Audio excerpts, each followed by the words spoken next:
Hello friends, मैं रवि स्वागत करता हूं अपने चैनल रवि स्टडी जोन में।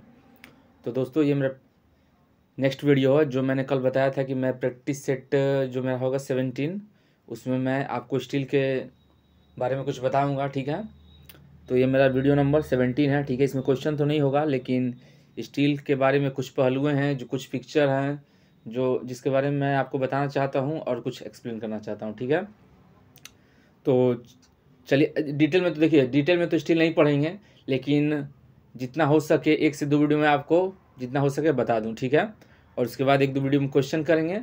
ठीक है, तो चलिए देखते हैं क्या है। देखिए हमारा पहला पॉइंट क्या है, स्ट्रक्चरल स्टील के बारे में। ठीक है, तो देखिए इसमें आपका इसके बारे में क्या लिखा हुआ है। संरचनात्मक इस्पात का मुख्य घटक लोहा है।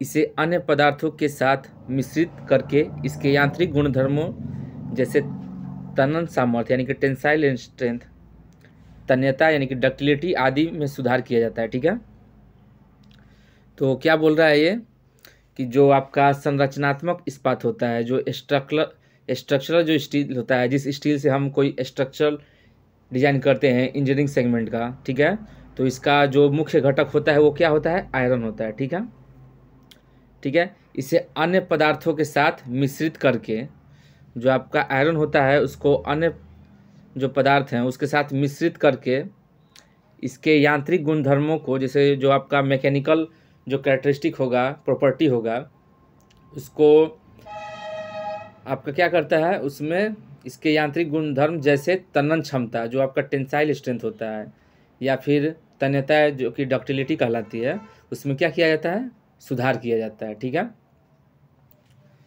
आगे क्या बोला गया है देखिए नेक्स्ट, उसके बारे में क्या लिखा है आप आगे। सामान्यतः लोहा कच्चे लोहे यानी कि पिग आयरन के रूप में उपलब्ध होता है। ठीक है, नॉर्मली जो लोहा होता है वो कच्चे लोहे के रूप में उपलब्ध होता है, जिसे हम कहते हैं पिग आयरन। ठीक है, इसके शुद्धिकरण से ढलवा लोहे यानी कि कास्ट आयरन प्राप्त होता है। ठीक है, जो पिग आयरन है उसका जो शुद्धिकरण करते हैं तो अब हमें क्या प्राप्त होता है, कास्ट आयरन। ठीक है, अब क्या बोल रहा है, कच्चा लोहा अयस्क को झोंका भट्टी में पिघलाकर बनाया जाता है। ठीक है, जो आपका कच्चा लोहा होता है, कच्चा लोहा लौह अयस्क यानी कि जिसको हम ऑर्स कहते हैं, उसको झोंका भट्टी में पिघलाकर बनाया जाता है। ठीक है, अब देखिए अगला पॉइंट क्या है, ढलवा लोहा, जिसे हम इंग्लिश में कास्ट आयरन कहते हैं। देखिए उसमें क्या, उसके बारे में क्या लिखा हुआ है, जो हमारा ढलवा लोहा यानी कि कास्ट आयरन, उसमें क्या होता है, मुक्त कार्बन की मात्रा, उसमें कार्बन का प्रतिशत 2 से 4% होता है, और इसकी तनन क्षमता कम परंतु संपीड़न क्षमता अधिक होती है। ठीक है, जो आपका कास्ट आयरन यानी कि ढलवा लोहा जो होता है, उसका जो तनन क्षमता यानी कि टेंसाइल स्ट्रेंथ जो होता है वो कम होता है, और लेकिन जो आपका संपीड़न क्षमता होती है यानी कि कंप्रेसिव स्ट्रेंथ जो होता है वो अधिक होता है। ठीक है, चलिए अगला पॉइंट देखते हैं। अगला क्या है, पिटवा लोहा यानी कि रफ्ट आयरन। देखिए इस पे मैंने क्वेश्चन भी कराया था आपको, उसमें बताए थे कि जब कार्बन कंटेंट की मात्रा बढ़ाते हैं तो डक्टिलिटी, मेलिएबिलिटी, स्ट्रेंथ और कंप्रेसिव स्ट्रेंथ में क्या फ़र्क पड़ता है, इस पे क्वेश्चन मैंने अच्छे से कराया है। ठीक है, तो फिलहाल अगला पॉइंट क्या है आपका, रफ्ट आयरन। ठीक है, यानी कि हिंदी में इसको कहते हैं पिटवा लोहा। ये क्या है, यह लोहे का शुद्ध रूप होता है। ठीक है, इसमें कार्बन की मात्रा लगभग 0 से 15% होती है। यह तन्य, आघातवर्धनीय तथा चिमड़ होते हैं। ठीक है, अब देखिए तन्य मतलब कि टेंसाइल, आघातवर्धनीय मतलब कि मेलिएबिलिटी, और चिमड़ होते हैं। ठीक है, ये आपका पिटवा लोहा के बारे में दिया गया है, और इसमें कार्बन की मात्रा 0.15% होती है। ठीक है, ये पॉइंट याद जरूर कीजिएगा, क्योंकि बार बार एग्जाम में यही खासकर अधिकांश पूछा जाता है कि कास्ट आयरन में आपका कार्बन की मात्रा कितनी होती है, पिटवा लोहे में कार्बन की मात्रा कितनी होती है। ठीक है, चलिए अगला पॉइंट देखते हैं क्या है। थर्ड आपका दिया गया है इस्पात। ठीक है, यानी कि स्टील। देखिए स्टील में लगभग 1.5% तथा स्टील में लगभग 1.5% तथा कार्बन होती है। ठीक है, स्टील में आपका 1.5% कार्बन होती है। ठीक है, यह अधिक लचीला, तन्य तन्य उतारे, आघातवर्धनीय होते हैं। ठीक है, देखिए यहाँ पे इल्को की जगह इसको होगा, इसको जंग यानी कि रस्ट आसानी से लग जाती है। ठीक है, जो आपका इस्पात होता है स्टील, उसमें आपके कार्बन की मात्रा 1.5% होती है। ठीक है, और ये आपका लचीला, तन उतारे, आघात वर्धनीय होता है। ठीक है, और इल्को की जगह इसको होगा, इसको जंग यानी कि रस्ट आसानी से लग जाती है। जो आपका जंग होता है आसानी से आपका स्टील में हो जाता है। ठीक है, अब देखिए अगला एक पॉइंट है आपका माइल्ड स्टील। ठीक है, देखिए माइल्ड स्टील के बारे में क्या लिखा हुआ है। जो आपका माइल्ड स्टील होता है उसमें कार्बन की मात्रा 0.15% से 0.30% तक होती है। ठीक है, अब देखिए जो ही आपका माइल्ड स्टील है यानी कि मृदु इस्पात, उसमें डक्टिलिटी होती है यानी कि तन्यता होती है, जिस कारण इसे विभिन्न खंडों में बेलित किया जा सकता है। ठीक है, बेलित किया जा सकता है यानी कि रोल किया जा सकता है। ठीक है, फिर क्या बोला है, माइल्ड इस्पात यानी कि मृदु इस्पात विभिन्न संरचनाओं में सर्वाधिक प्रयोग किया जाता है। ठीक है, अधिकांश संरचना जो स्टील की स्ट्रक्चर डिजाइन किया जाता है तो सर्वाधिक आपका माइल्ड स्टील का ही प्रयोग किया जाता है। ठीक है, तो शायद आपको ये पॉइंट क्लियर हो गया होगा। चलिए आगे देखते हैं। चलिए नेक्स्ट देखते हैं अगला पॉइंट क्या है। देखिए अगला लिखा गया है प्रॉपर्टी ऑफ स्ट्रक्चरल स्टील यानी कि संरचनात्मक इस्पात के गुणधर्म। ठीक है, देखिए इसमें क्या बोला है, संरचनात्मक इस्पात के गुणधर्म विस्तृत विवरण भारतीय मानक IS 1977 2062 961 एंड 8500 में दिए गए हैं। ठीक है, सामान्यतः सभी प्रकार की संरचनाओं के लिए इस्पात भारतीय मानक यानी कि इंडियन स्टैंडर्ड 2062 1992 के अनुकूल होना चाहिए। ठीक है, संरचनात्मक इस्पात यानी कि स्ट्रक्चरल जो स्टील है के गुणधर्म आगे दिए जा रहे हैं। ठीक है, ये आपका गुणधर्म के बारे में बता रहा है आगे। ठीक है, तो पहला आपका गुणधर्म यानी कि फिजिकल प्रॉपर्टी क्या है आपका स्ट्रक्चरल स्टील का। ठीक है, यहाँ पे अब बात हो रहा है आपका सिर्फ स्ट्रक्चरल स्टील का। ठीक है, जो आपका संरचनात्मक इस्पात है उसका। तो पहला आपका गुणधर्म है यानी कि फिजिकल प्रॉपर्टी क्या है आपका, संरचनात्मक इस्पात के विभिन्न गुणधर्म दिए गए हैं। देखिए पहला है आपका घनत्व यानी कि डेंसिटी। ठीक है, तो डेंसिटी इसकी कितनी होती है 78.5 किलो न्यूटन पर मीटर क्यूब, या फिर इसको कहिए 7.85 ग्राम पर सीसी सेंटीमीटर क्यूब, या फिर उसको कहिए आप 7850 केजी पर मीटर क्यूब। ठीक है, इसको कन्फ्यूज़न होता है और ऐसा मैंने क्वेश्चन भी 2 कराया है, तो अगर आप डेली हमारे वीडियो देखते हैं तो आपको ये पॉइंट क्लियर होगा। चलिए अगला देखते हैं। अगला आपका फिजिकल प्रॉपर्टी क्या है, तो है आपका कोफिशिएंट ऑफ लीनियर एक्सपेंशन यानी कि रेखीय प्रसार गुणांक। ठीक है, तो ये आपका कितना होता है, तो आपका जो रेखीय प्रसार गुणांक यानी कोफिशिएंट ऑफ लीनियर एक्सपेंशन होता है स्ट्रक्चरल स्टील का, वो 12 × 10⁻6 डिग्री सेल्सियस होता है। ठीक है, ये आपका रेखीय प्रसार गुणांक हो गया। चलिए अब देखते हैं अगला पॉइंट क्या है, यंग मॉडुलस यानी कि यंग मापांक। ये कितना होता है 2.04 × 10⁵ टू 2.18 × 10⁵ न्यूटन पर mm²। ये आपका यंग्स मॉडुलस हो गया। देन अब हम बात करेंगे मॉडुलस ऑफ रिजिडिटी के बारे में। ठीक है, देखिए अब जो आपका यंग मॉडुलस है उसको ये फॉर्म दिया गया है, किसी फॉर्म में आपका ऑप्शन रह सकता है, तो अकॉर्डिंग टू ऑप्शन इसको हम सॉल्व करेंगे, मतलब कि टिक करेंगे। ठीक है, आपका MPa में दिया गया है कि न्यूटन पर mm में स्क्वायर में है या फिर किस फॉर्म में है। ठीक है, तो ऑप्शन के थ्रू आपको क्लियर करना पड़ेगा, तो चारों खैर आपको जानना जरूरी है। ठीक है, अगला पॉइंट क्या था, मॉडुलस ऑफ रिजिडिटी, तो इसका वैल्यू कितना होता है आपका 0.84 × 10⁵ टू 0.98 × 10⁵ न्यूटन पर mm²। ये आपका मॉडुलस ऑफ रिजिडिटी है किसका, स्ट्रक्चरल स्टील का। ठीक है, आई थिंक ये भी क्लियर हो गया होगा। चलिए आगे देखते हैं नेक्स्ट पॉइंट क्या है। देखिए अब हम स्ट्रक्चरल स्टील का हम गुणधर्म के बारे में बात कर रहे हैं। ठीक है, तो आपका भौतिक गुणधर्म यानी कि फिजिकल प्रॉपर्टी तो आपका क्लियर हो गया।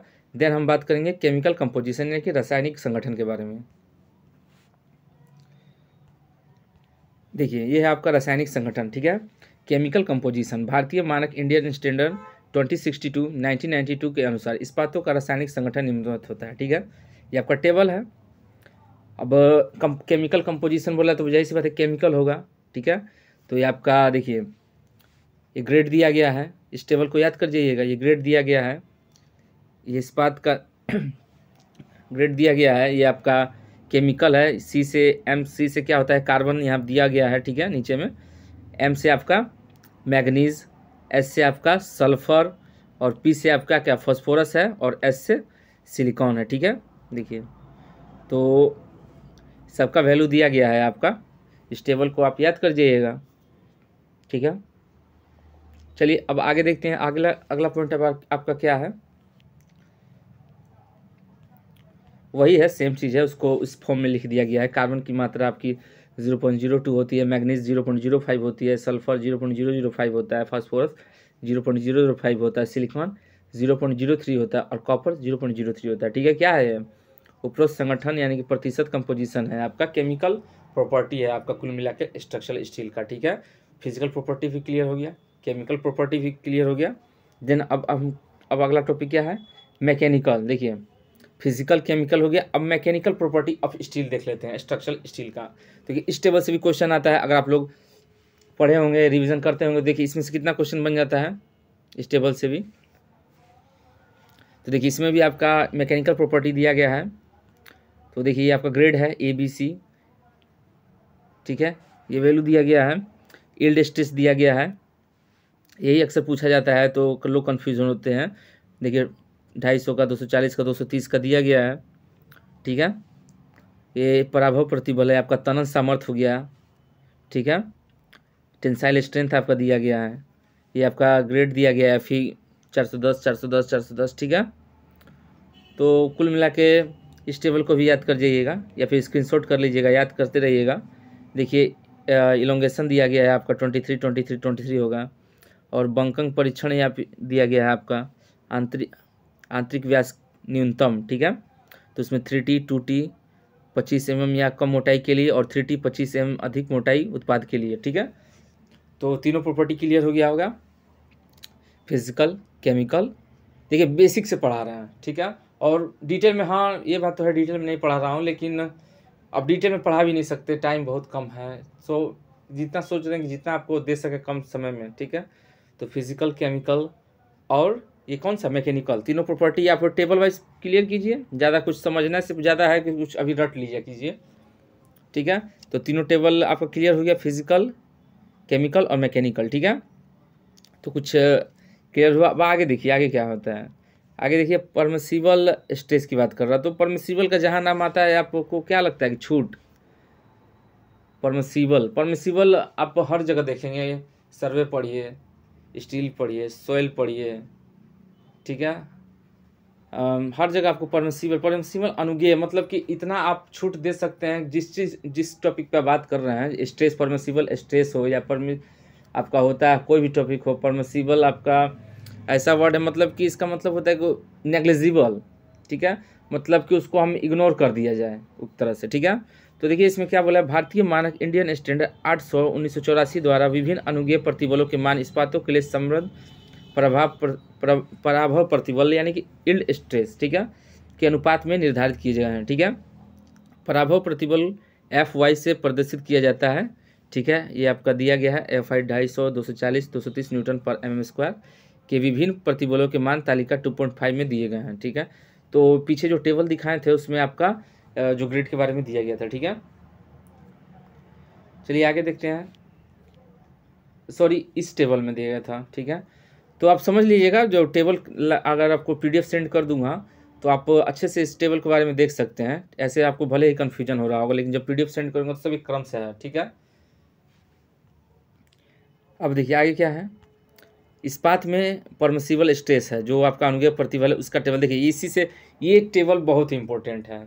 ठीक है, इसको अगर पढ़ लीजिएगा तो आपका मतलब कि बहुत क्वेश्चन इससे बनता है। आपका कभी एक्सियल टेंशन का पूछ देगा, कभी आपका एक्सियल कंप्रेशन का पूछ देता है, कभी बेंडिंग का पूछ देता है, तो कभी एग्जाम में आपका अपरूपण का पूछ देता है, कभी बियरिंग का पूछ देता है। तो यही आप कंफ्यूज होते हैं, अरे भाई ये कितना होगा, 0.66 लिख दिया है। तो कभी तो रटने से ज़्यादा कुछ नहीं होगा कि खूब 2000 क्वेश्चन लगा दिए, 3000 क्वेश्चन लगा दिए, कितना क्वेश्चन लगाइएगा, कन्फ्यूज़न उतना ही होगा। तो क्वेश्चन लगाइए, उतना ही लगाइए, सॉलिड कीजिए और बेस को क्लियर कीजिए। ठीक है, क्योंकि अगर क्वेश्चन फ्यूचर में घुमा भी देगा तो आपका बेस कंसेप्ट थोड़ा रहेगा तो आप उसको बीट कर जाइएगा। ठीक है, तो ये बहुत इंपॉर्टेंट है, अक्सर हमने देखा इसको एक एग्ज़ाम में अधिकांश पूछा जाता है। एक्सियल टेंशन पूछ देगा, ग्रेड पूछ देगा और इस वैल्यू को पूछता है। ठीक है, और क्वेश्चन में आपका एक्सियल टेंशन पूछ देगा, FI ग्रेड दे देगा और 4 ऑप्शन दे देगा, उसमें आपको चुनना रहेगा, तो 150 होगा, 144 चारों दे सकता है, ठीक है। F 240 का भी दे सकता है, और FI 230 का भी दे सकता है, ठीक है। तो कोई भी पूछ सकता है आपसे, ठीक है। देखिए बेंडिंग का भी पूछ सकता है, एक्सियल का भी पूछ सकता है, अपरूपण का भी पूछ सकता है, और धारण यानी कि बियरिंग का भी पूछ सकता है, ठीक है। तो इस टेबल को आप अच्छे से देखिए और स्क्रीनशॉट कर लीजिए और रटिए इसको भी।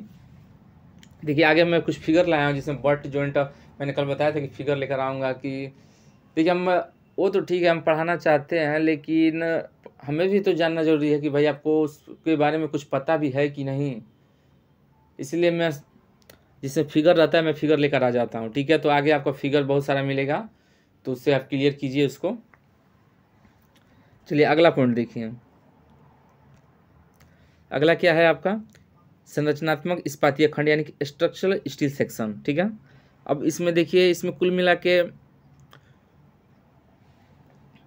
टाइप ऑफ जो स्टील सेक्शन होते हैं, कई तरह के स्टील सेक्शन होते हैं, ठीक है, उसके बारे में दिया गया है। तो ये देखिए इसको आप देखिए, कभी कोई शॉर्ट फॉर्म का भी आपको फुल फॉर्म दे देता है, कोई फुल फॉर्म का शॉर्ट फॉर्म देता है, तो ये भी जानना जरूरी है स्टील में, ठीक है।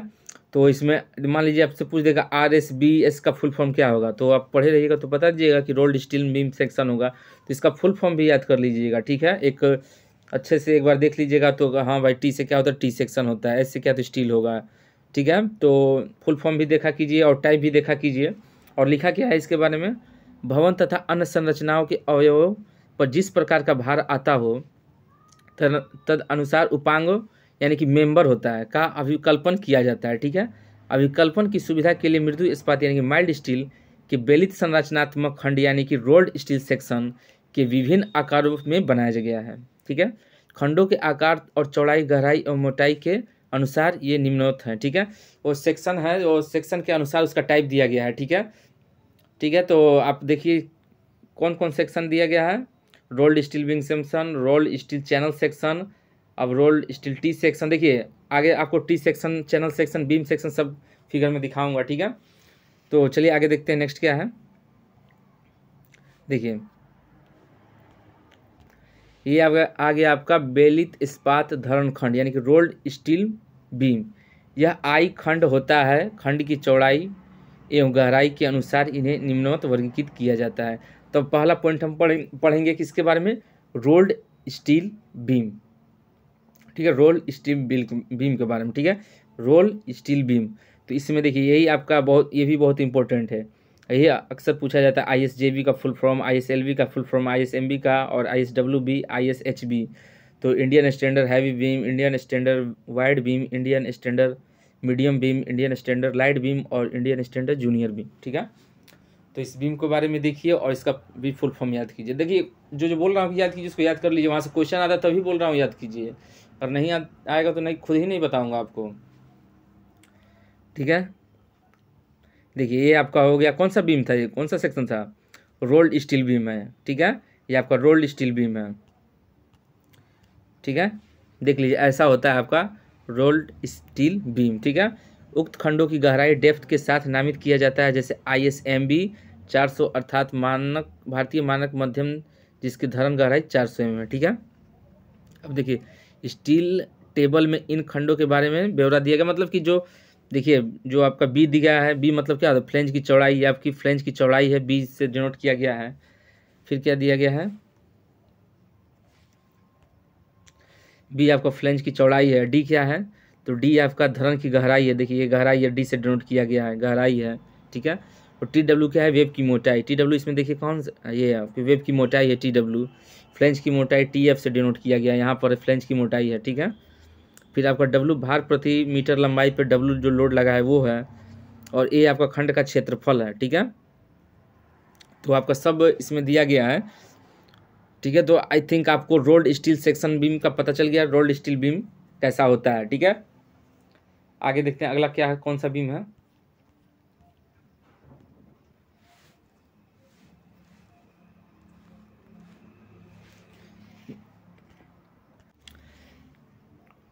चलिए उसी के बारे में दिया गया है ये। चलिए आगे देखिए अगला बीम कौन सा है आपका, रोल्ड स्टील चैनल। वो था क्या, रोल्ड स्टील बीम था, ठीक है, और ये आपका रोल्ड स्टील चैनल। तो रोल्ड स्टील बीम देख लिए कैसा होता है। अब रोल्ड स्टील चैनल देख लीजिए, देखिए चैनल है, ऐसा होता है चैनल। तो बीम और चैनल में कन्फ्यूज़न ना होइएगा। ये फिगर दिखाना इसलिए जरूरी है कि एग्ज़ाम में आजकल फिगर भी पूछ दे रहा है कि भाई ये बता ट्रस है कि बीम है कि क्या है, तो भाई देखे रहेंगे तब तो। चलिए देखिए इसके बारे में भी वही है, सेम चीज़ है। ये आपका फॉर्म है, फुल फॉर्म याद कर लीजिए, किससे किसको डोनेट किए हैं, वहाँ पे लिखा गया है सी वाई वाई क्या है। तो देख लीजिए चैनल खंड की पीठ एवं वाई वाई अक्ष के बीच लंबवत दूरी है। जी क्या है, गेज की गेज जो रिवेट रेखा को अंकित करती है, ठीक है। अब आपका ये फुल फॉर्म दिया गया है। ये आपका देखिए कुल मिला के मुझे अब ये दिखाना था आपका कि ये आपका रोल्ड स्टील सेक्शन है, ठीक है। और ये आपका कौन सा है, रोल्ड स्टील बीम है। कुल मिला के मुझे ये दिखाना था बस। तो रोल्ड स्टील बीम हो गया आपका ये, और रोल्ड स्टील चैनल हो गया ये, ठीक है। आगे देखिए, देखिए ये आपका रोल्ड स्टील टी सेक्शन है। रोल्ड स्टील टी जैसा बना भी है, तो ये आपका रोल्ड स्टील टी सेक्शन हो गया। देन आगे देखते हैं। अब देखिए ये आपका रोल्ड स्टील एंगल हो गया, ठीक है। तो देखिए एंगल हो गया, तो इसको कैसे पहचानिएगा। देखिए एंगल कैसा है, ये आपका एंगल की तरह है। तब आपके सामने अगर चारों फिगर रख दिया जाएगा तो आप डिस्टिंग्विश कर दीजिएगा, मतलब कि आप इसको अंतर बता दीजिएगा कि आपका ये रोल्ड स्टील एंगल है कि रोल्ड स्टील बीम है या रोल्ड स्टील चैनल है या फिर टी सेक्शन है, ठीक है। इतना तो भाई बेस बना कुछ दिमाग में कि हमारा टी की तरह है तो टी सेक्शन होगा, आपका एल की तरह है, मान लीजिए एल की तरह है ये तीनों, तो ये आपका एंगल हो गया। आई सेक्शन कैसा था और बीम कैसा था, कुछ तो क्लियर हुआ। अगर जिनको आप क्लियर हो तो ठीक है, जिनका नहीं क्लियर भाई कुछ तो दिमाग में फोकस गया, ठीक है। चलिए आगे देखते हैं। आगे आपका आगे क्या दिया हुआ है, देखिए मैंने कुछ स्ट्रक्चर भी लाया था कि आपको क्लियर ये भी हो जाए कि स्ट्रक्चर आपका स्टील स्ट्रक्चर कैसा होता है, ठीक है। देखिए कुल मिला के मेरा इस वीडियो में यही मोटिव था कि मैं आपको फिगर कुछ दिखा दूं कि क्या क्या क्या स्टील में कैसे कैसे होता है, ठीक है। तो देखिए ये आपका आई गिर्डर हो गया, ये आपका वेव हो गया, ये आपका फ्लेंस हो गया, ठीक है। ये आपका प्लेट लगा हुआ है, ठीक है। देख लीजिए आपका एंगल है, ठीक है, आपका बॉक्स है। तो अभी कभी भी क्वेश्चन में मान लीजिए पूछ देगा कि फ्लेंज की लंबाई हम इतना बढ़ा दिए, वेव ये कर दिए, तो पता तो होना चाहिए कि भाई फ्लेंज क्या होता है, वेव क्या होता है। क्वेश्चन करने से पहले हर बेसिक जानना जरूरी है उस चैप्टर के बारे में, तभी हम क्वेश्चन को बीट कर पाएंगे, ठीक है। जितना होगा हम बढ़ाएंगे भाई, अब 2 महीने का फोकस करके ही चलेंगे। चलिए ये देखिए, अब ये क्या है आपका, देखिए ये वाल हो गया आपका। ऐसी संरचना आप देखें रियल लाइफ में, देखे ही होंगे। देखिए ये आपका पुल उल देखे होंगे आप, तो पुल में अक्सर ऐसी संरचना बनी होती है। देखिए ये आपका दीवार हो गया, ये आपका रोड हो गया, टाई रोड छड़ यानी कि, ठीक है। ये आपका ब्रिक जैक हो गया, ठीक है। आपके ये इस्पात का गर्डर हो गया। बीच बीच में पुल देखेंगे तो बीच बीच में आपका लगाया जाता है ये वाला, ये जो दिया गया है, ठीक है। देखिए आपका ये फर्श हो गया, ये आपका सीमेंट कंक्रीट हो गया, और एंगल और नट हो गया, ठीक है। तो ये तो क्लियर हुआ ना कि गर्डर क्या होता है, जॉइस्ट ये, ठीक है। और देखिए यहाँ पे डाट हो गया, ये डाट है आपका, ठीक है। ये आपका डाट है, ये आपका रोड है। तो फिगर से देखिए डाट क्या होता है, रोड क्या होता है, जॉइस्ट क्या होता है, फ्लोरिंग मतलब सीमेंट कंक्रीट है, वाल है, तो भाई एंगल नट क्या होता है। फिगर से आप इसमें कुछ बताने लायक है, खुद आप देख के समझ जाइएगा जहाँ जहाँ एरो क्या क्या किया है, ठीक है। चलिए अगला फिगर देख लेते हैं। अगला फिगर क्या है, देखिए अगला फिगर है आपका ये, देखिए इसमें आपका दिया गया है। देखिए एक क्वेश्चन आया था शायद, ट्रस पूछा था शायद 2016 वाले एग्जाम में, अब क्लियर नहीं आ रहा क्या पूछा था। तो देखिए ये ट्रस आपका कहलाता है, ठीक है। ट्रस यानी कि कैंची। अब इसको कैंची ना बोल दीजिएगा, अंदर ये बाहर वाले को कन्फ्यूजन होता है ना अक्सर, ठीक है। बाहर वाला क्या है आपका सीटिंग है, छत चादरें हैं, ठीक है। और देखिए आपका रिज वेंटिलेटर लगा हुआ है, ये आपका रिज वेंटिलेटर है, ये आपका दीवार है, ठीक है। अगला फिगर ये क्या है, ये इसको देखिए, देखिए ये इस्पात कैंची यानी कि ट्रस हो गई, ये आपका पार्ट हो गया स्पैन, ये फ्री एंड हो गया, ठीक है। अब देखिए अगला फिगर क्या है, दोनों फिगर क्लियर करा दिए। देखिए ये फिगर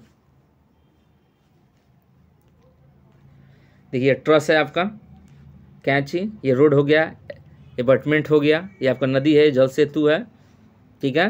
तो ये पुल की संरचना है जिसमें हम जानकारी हो जाए हमें कि भाई सस्पेंडर क्या होता है। देखिए सस्पेंडर क्या होता है, ये आपका जो है ये आपका क्या है, निलंबन छड़ यानी कि सस्पेंडर है, ठीक है। ये आपका ट्रस हो गया, ये आपका रोड हो गया, ठीक है। देख लीजिए आपका टावर दिया गया है, या केबल हो गया, ये निलंबन छड़ हो गया, यहाँ पर सड़क है, ये आपका स्टे लगा यानी कि रोक लगा हुआ है, ठीक है। तो पुल में अब आपके सामने कोई पुल खड़ा होगा या फिर कहीं घूमने जाएगा तो आप तो बता सकते हैं भाई कि फ्लोर कौन है, सस्पेंडर कौन है, सेडल कौन है, केबल कौन है, स्टे क्या है, ठीक है। या फिर फिगर में ही दे देगा एग्जाम में, तो इतना तो क्लियर हो जाएगा ना। एक बार अच्छे से देख लीजिए, रिवीजन कीजिए, नोट सेंड कर दूंगा आपको, जिसको चाहिए मैं सेंड कर देता हूँ।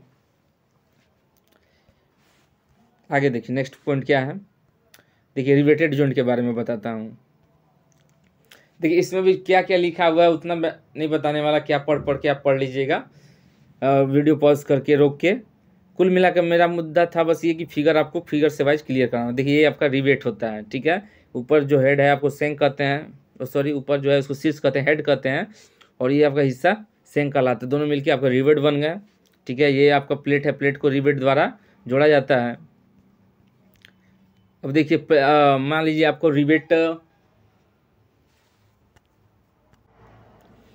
मान लीजिए आपको रिवेट से आपको प्लेट को ऐड करना है, जोड़ना है, तो कई तरह के रिवेट होते हैं, ठीक है। उसका प्रकार दिया गया, देखिए ये रिवेट है आपका, इसके अनुसार रिवेटों के निम्नोक्त वर्गीकृत किया जाता है, ठीक है।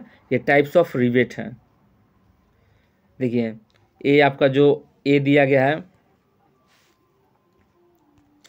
ए आपका कौन सा है, ए आपका देखिए स्नैप हेड है। और बी आपका कौन सा है, बी आपका दिया गया पैन हेड।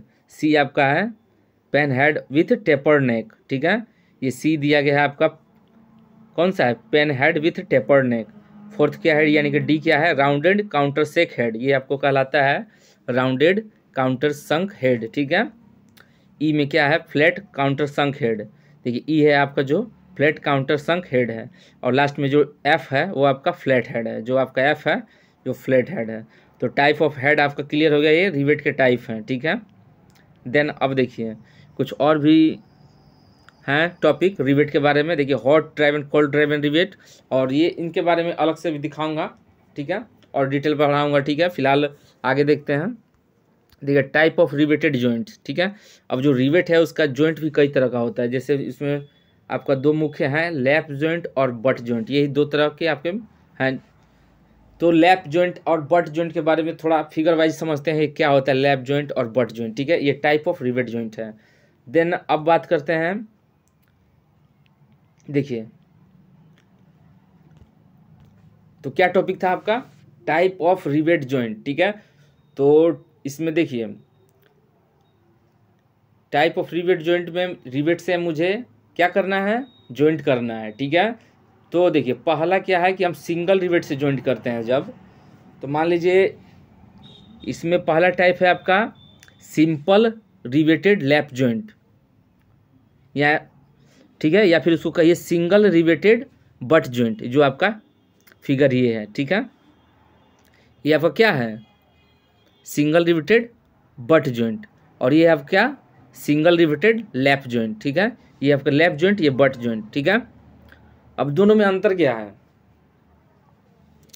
दोनों में अंतर देखिए साफ आपको दिख रहा कि यहाँ पर रिवेट तो एक ही लग रहा है, ठीक है, रिवेट एक ही लगा है, और प्लेट को, दो प्लेट को लगाकर हम एक रिवेट लगा दिए, ठीक है। तो आपका क्या मतलब कि क्या हो गया आपका,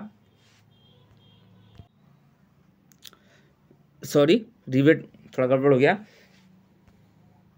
देखिए ये आपका क्या है, सिंपल रिवेटेड लैप जॉइंट, ये है आपका सिंपल रिवेटेड लैप जॉइंट, ये आपका सिंगल रिवेटेड बट जॉइंट, ठीक है। तो इसमें बट जॉइंट है, इसमें आपका लैप जॉइंट है। देखिए इसमें क्या किया गया है, दो प्लेट लगाकर, देखिए ये आपका क्रॉस सेक्शन व्यू है, ये आपका प्लान है, ठीक है, ये दोनों का प्लान है, ये आपका एलिवेशन है, ठीक है। ये किसका है, सिंपल रिवेटेड लैप जॉइंट का, ये आपका सिंगल रिवेटेड बट जॉइंट का। ठीक है, देखिए इसमें क्या किया है, इस फिगर में बात करते हैं, इस फिगर में लैप जॉइंट वाले इसमें बात करते हैं। तो 2 प्लेट लगा कर क्या किया है, आपको सिंगल रिवेटिंग मतलब आपको एक ही दिशा में, मतलब एक ही लाइन से आपका यहाँ पे देखिए रिवेट, 1 रिवेट, 2 रिवेट, 3 रिवेट आपके लाइन से एक बराबर लगा कर 2 प्लेट लगा दिया गया है। तो ये आपका सिंगल रिवेट लैप जॉइंट हो गया। ठीक है, और बट में क्या किया है, तो बट में देखिए कितना प्लेट लगाया गया है, 1 प्लेट, माने 2 प्लेट पहले ये मेन प्लेट आपका हो गया। ठीक है, ये आपका कवर प्लेट हो गया, और दोनों को बांधने के लिए कितना रिवेट किया है, देखिए इसके पीछे भी लगा, यहाँ जो आपका प्लेन में देखने में पता चलेगा, एलिवेशन में तो क्लियर नहीं हो रहा। 1 प्लेट आदमी नीचे रखा है। ठीक है, फिर देखिए 1 प्लेट यहाँ पर रखा गया है, फिर 1 प्लेट यहाँ रखा गया है, फिर इस प्लेट जो मेन प्लेट है उसको बांधने के लिए यहाँ पर आपके 3 रिवेट लगा है, और फिर इस प्लेट को बांधने के लिए फिर यहाँ पर 3 रिवेट लगाया गया है। ठीक है, तो कुल मिलाकर इतने रिवेट लगाने के बाद तब जाकर बट जॉइंट हुआ। ये आपका एलिवेशन में फिगर होगा, प्लान में इस तरह देखिए कई रिवेट लगा कर बनाया जाता है। ठीक है, आगे देखिए ये तो आपका सिंगल रिवेटेड हो गया। अब देखिए उसमें देखिए अब ये है डबल रिवेटेड, देखिए इसमें क्या है, डबल रिवेटेड लैप जॉइंट। ये आपका डबल रिवेटेड लैप जॉइंट है, ये आपका डबल रिवेटेड बट जॉइंट है। ये देखिए अभी आपका प्लान है, ऊपर से कैसे दिखेगा, ये आपका एलिवेशन है। ठीक है, अब देखिए इसमें क्या किया है, 2 प्लेट लगाकर और यहाँ पर रिवेट का क्रम से लगाया गया है, और इसमें भी इधर क्रम से लगाया गया। ठीक है, और बट जॉइंट में क्या किया गया, देखिए मेन प्लेट लगाया गया, मेन प्लेट के बाद कवर प्लेट लगाया गया, उसके बाद ये देखिए क्रम देखिए रिवेट का, इतने सारे रिवेट लगाए गए हैं सब प्लेट को बांधने के लिए। तो ये आपका क्या बट जॉइंट हो गया। ठीक है, अब देखिए थर्ड हो गया। ठीक है, इसमें 3 आपके लग रहे हैं एक एक प्लेट को बांधने के लिए। ठीक है, देखिए इसमें ये आपका लैप जॉइंट हो गया। लैप जॉइंट में कुल मिला के आपको प्लेट 2 ही लगेगा। ठीक है, देखिए तीनों फिगर आप देखें तो तीनों फिगर में जो आपका लैप जॉइंट था उसमें प्लेट आपका 2 ही लगेगा, लेकिन बट जॉइंट में आपका क्या होगा, मेन प्लेट, उसके बाद कवर प्लेट, और देन कवर प्लेट को बांधने के लिए कई सारे रिवेट को लगाया जाएगा। ठीक है, ये देखिए एक डायमंड रिवेटिंग हो गया, डायमंड की तरह बना के रिवेटिंग किया गया है, डायमंड रिवेटिंग हो गया। अब देखिए ये जो है उसको मैं कल डिस्क्राइब करूँगा आपको, gauge line, gauge diameter, rivet, gauge line जो होता है, गॉज डिस्टेंस क्या होता है, इस फिगर के द्वारा ये वीडियो आपको कल मिलेगा। ठीक है, तो मिलते हैं कल एक नए वीडियो के साथ, और वीडियो कैसा लगा जरूर बताइएगा, और चैनल को सब्सक्राइब नहीं किया है तो चैनल को जरूर सब्सक्राइब कर दें, लाइक कर दें और दोस्तों से शेयर कर दें। ठीक है, तो मिलते हैं कल एक नए वीडियो के साथ, धन्यवाद।